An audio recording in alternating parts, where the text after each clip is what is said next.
Pourquoi parler de la littérature algérienne si ce n'est pour rendre hommage à la littérature et à ses porteurs, à l'occasion de la journée culturelle dédiée à l'Algérie, célébrée et organisée par l'association L'Assemblement, Société nationale du Québec à Laval, en date du 27 janvier 2024. Commençons d'abord par un mot sur l'Algérie. L'Algérie est un grand pays.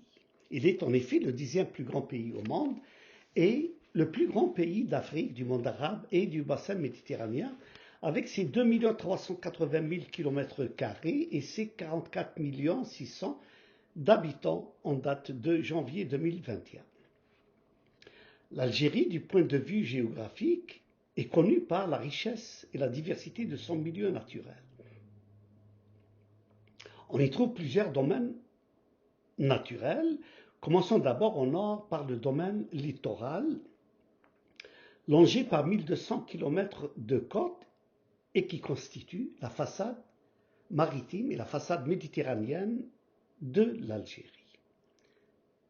Suivi de plaines très riches et fertiles dans les plaines de la Mitidja au sud et délimité au sud par la chaîne montagneuse de l'Atlas tellien. C'est le domaine du climat et de la végétation méditerranéenne par excellence.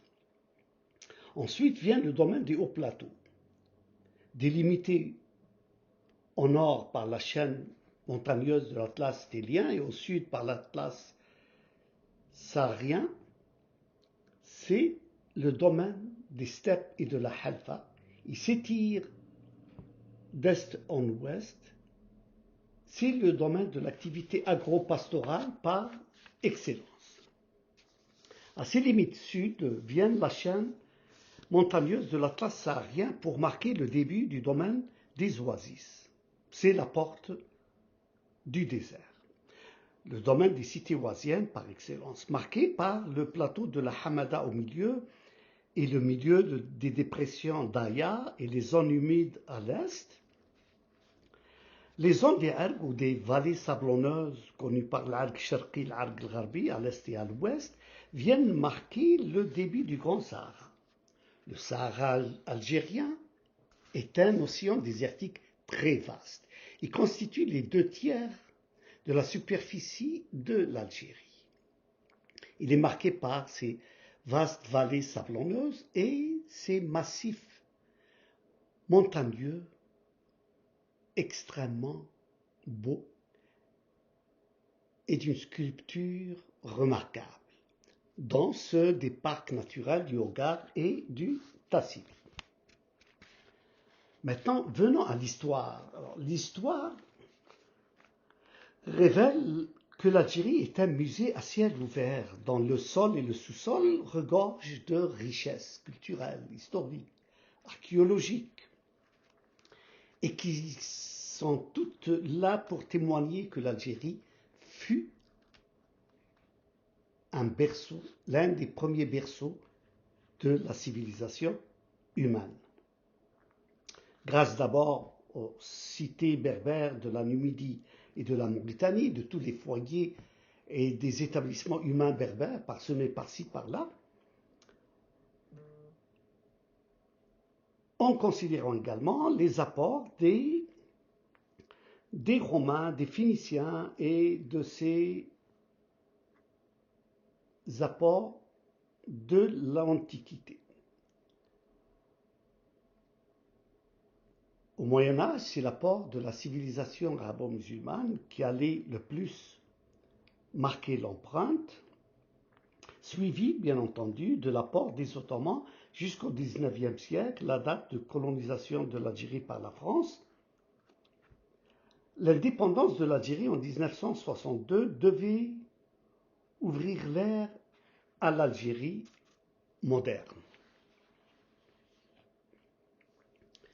Maintenant, sur le plan économique, l'Algérie dispose d'une économie très prospère, très riche, c'est un pays très riche, dont les deux piliers économiques reposent d'une part sur les hydrocarbures et toutes les richesses minières dont regorge le sous-sol algérien, d'une part, et sur le pilier agricole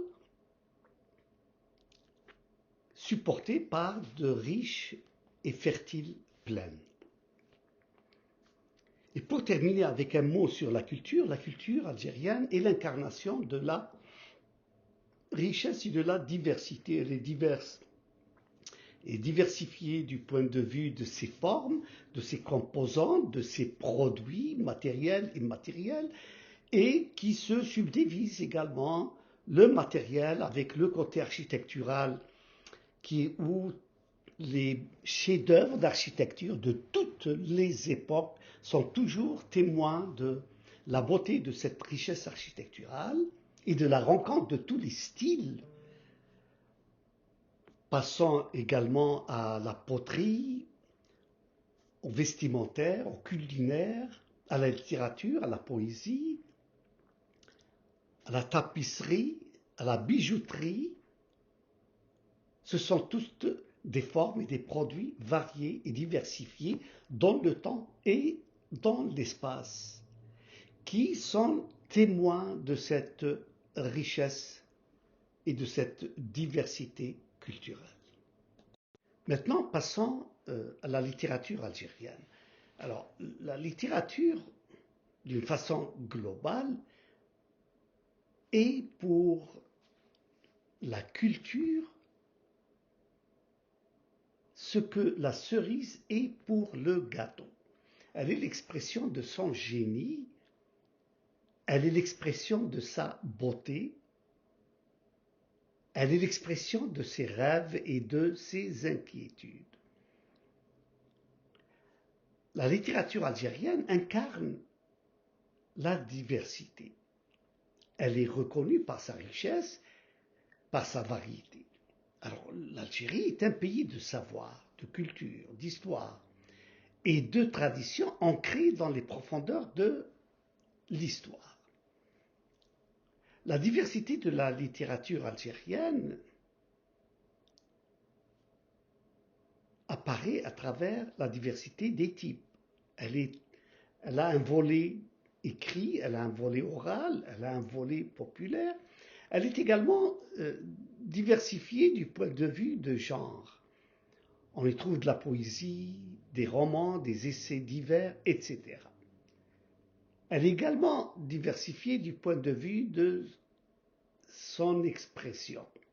On y trouve un volet d'expression amazigh, langue originale, et également on y trouve un volet d'expression arabe et un volet d'expression française. Elle est diversifiée du point de vue de son milieu et diversifiée du point de vue de ses thèmes. بدكم تسواو الريح وانا سعدي مليح امضي لي طابي كل ما يبني بنا يطيح كل ما نبني هنا يستاهل بنيت غرفه وبيت بيك يا سيدي بوعلام الجيلاني. Un mot sur la tradition orale. Qu'est-ce qu'on entend par tradition orale? Alors, c'est l'expression des rêves et des inquiétudes dites en langage populaire, amazigh et arabe, et portée par tous. Elle est transmise de génération en génération par voie orale et sauvegardée dans la mémoire collective. Elle est composée à la fois de chants, de contes, de jeux et poèmes de tous les jours, pour chanter les vertus de l'amour, apaiser la douleur de la séparation, pour accompagner l'activité quotidienne et pour adoucir la dureté de la vie. Elle est au cœur de tous, elle est dans la mémoire de tous, elle est le support de la culture de masse. Passons maintenant à la littérature populaire. Dans celle-ci, on retrouve essentiellement deux genres, le sha'bi et le malhoun. Cette littérature, composée davantage de poésie et d'expression des rêves et des inquiétudes, des paroles d'amour et de sagesse et morale. Elle est composée de chants, poèmes et prose en langage parlé, amazigh et arabe. Elle est très souvent chantée, ayant donné naissance à deux genres, le shabi en milieu urbain et le malhoun en milieu rural, pour chanter l'amour, la vie et apaiser la douleur de la séparation, et pour accompagner l'activité quotidienne et pour adoucir la dureté de la vie. Elle est reconnue par sa richesse métaphorique et langagière, et elle est supportée par tous.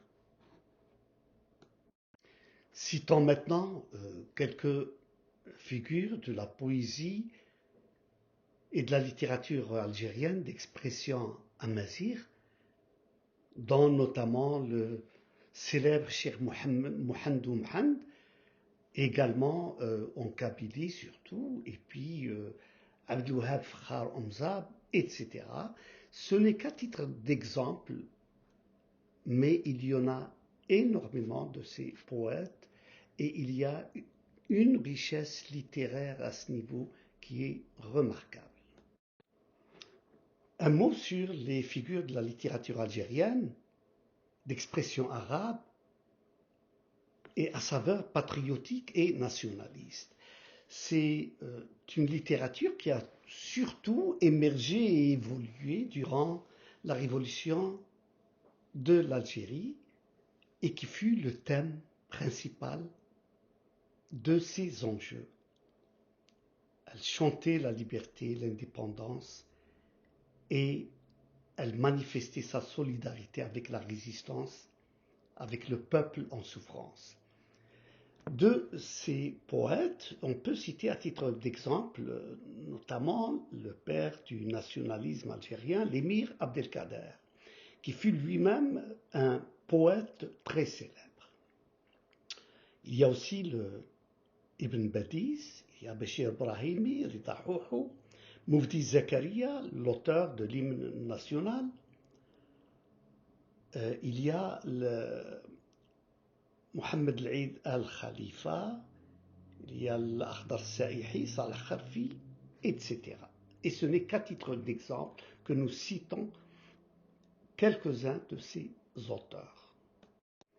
Parlons maintenant de quelques figures de la littérature algérienne contemporaine, d'expression arabe, dont parmi ces figures, Ahlam Mstaghanmi, Tahar Ottar, Abdelhamid Ben Haddouga, Wassini L'Araj, Azzdin Mihoubi, etc. Parlons maintenant de quelques figures de la littérature algérienne d'expression française,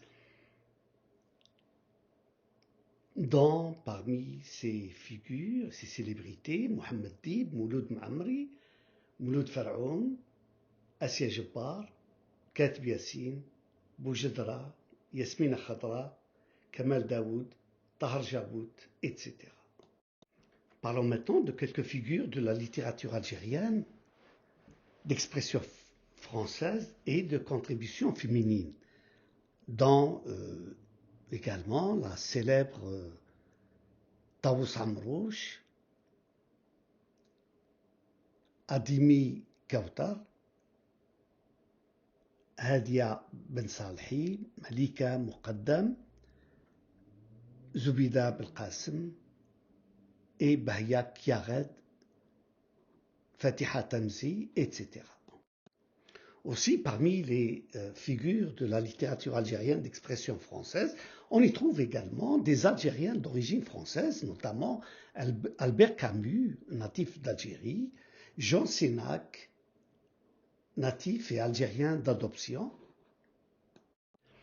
Mais que vaut la littérature si elle n'est pas au service de l'homme, si elle est déconnectée de la réalité humaine, si elle ne sert pas le progrès et la prospérité humaine, si elle ne propage pas les valeurs universelles, les valeurs humanistes, si elle ne propage pas le message de paix et de la vie en harmonie entre les humains. Qu'est-ce que vaut également la littérature si elle ne sert pas d'espace de rencontre entre les cultures et les peuples? C'est dans cette perspective que, pour parler de l'amitié Québec-Algérie, je vais d'abord introduire la notion de pan de culture. Alors, les pans de culture, ils ont exactement la même capacité que les pans physiques. Les pans physiques, ils ont ce rôle de mettre en relation deux rives, de rencontrer entre deux mondes, de permettre de franchir l'obstacle et de réunir et de conjuguer le monde. C'est exactement ce que font les pôles de culture qu'incarnent les auteurs que la littérature incarne.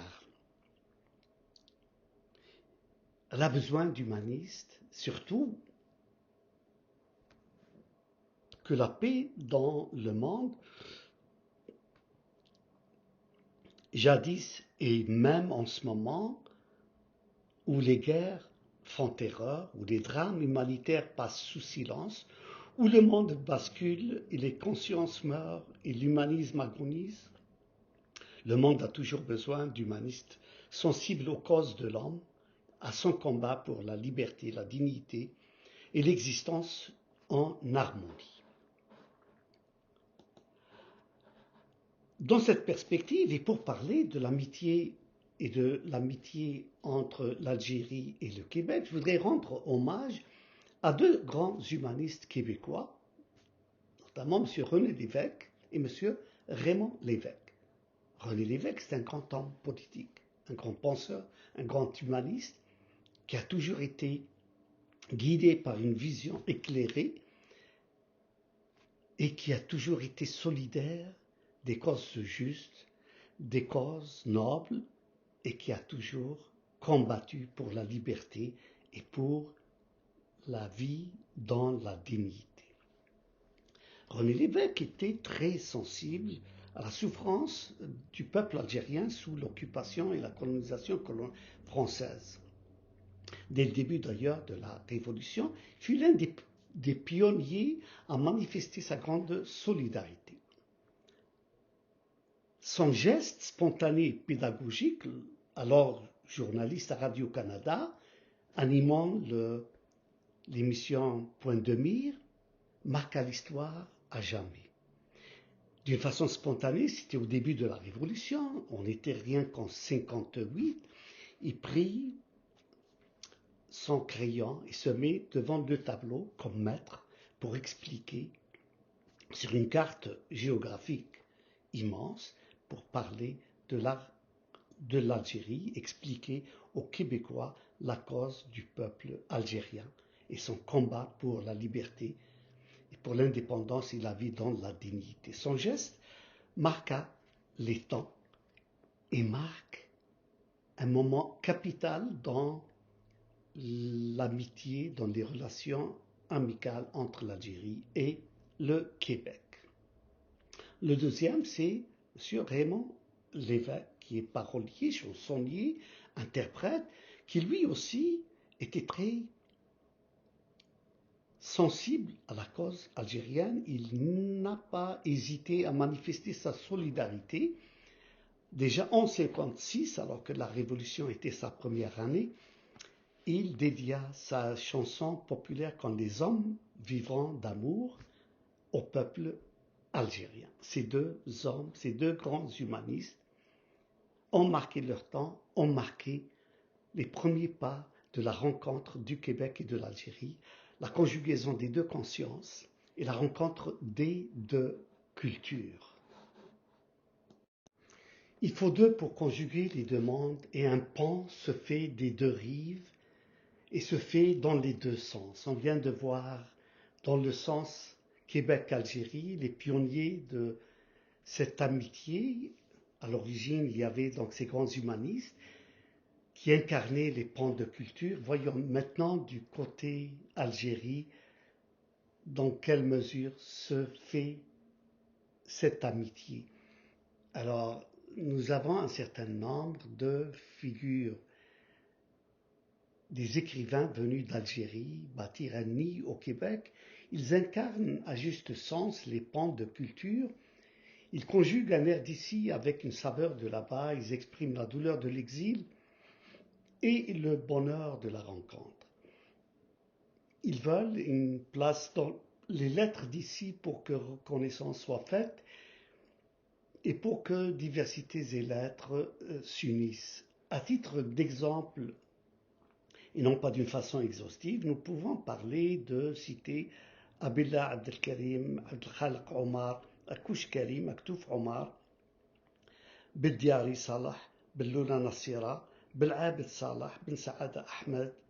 Nous pouvons également citer Shekirou Salah, nous pouvons citer Fars Aziz, Ghalem Nadia, Houfani Barhar Zahira. Nous pouvons citer Qassi Ja'far et également Bahia Kiared et Kermish Abdelhafid di Hakim.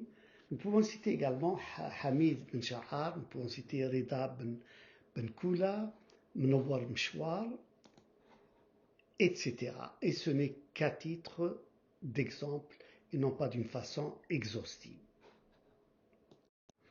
Il faut deux pour conjuguer les demandes et un pont se fait des deux rives et se fait dans les deux sens. On vient de voir dans le sens Québec-Algérie les pionniers de cette amitié.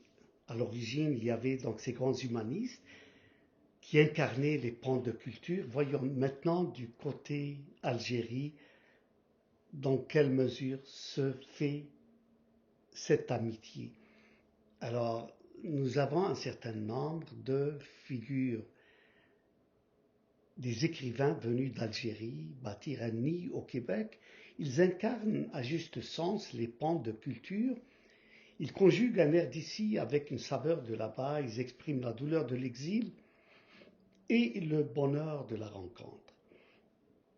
Ils veulent une place dans les lettres d'ici pour que reconnaissance soit faite et pour que diversités et lettres s'unissent. À titre d'exemple, et non pas d'une façon exhaustive, nous pouvons parler de citer Abillah Abdelkarim, Abdelkhalq Omar, Akouch Karim, Aktouf Omar, Bildiari Salah, Belloula Nassira, Belabed Salah, Ben Saada Ahmed. Nous pouvons également citer Shekirou Salah, nous pouvons citer Fars Aziz, Ghalem Nadia, Houfani Barhar Zahira. Nous pouvons citer Qassi Ja'far et également Bahia Kiared et Kermish Abdelhafid di Hakim. Nous pouvons citer également Hamid Ben Shahar, nous pouvons citer Rida Ben Koula, Mnowar Mchouar, etc. Et ce n'est qu'à titre d'exemple et non pas d'une façon exhaustive. Pour terminer, en disant qu'il n'est jamais assez de célébrer l'amitié entre les peuples et les cultures, pour que règne paix et prospérité entre les humains.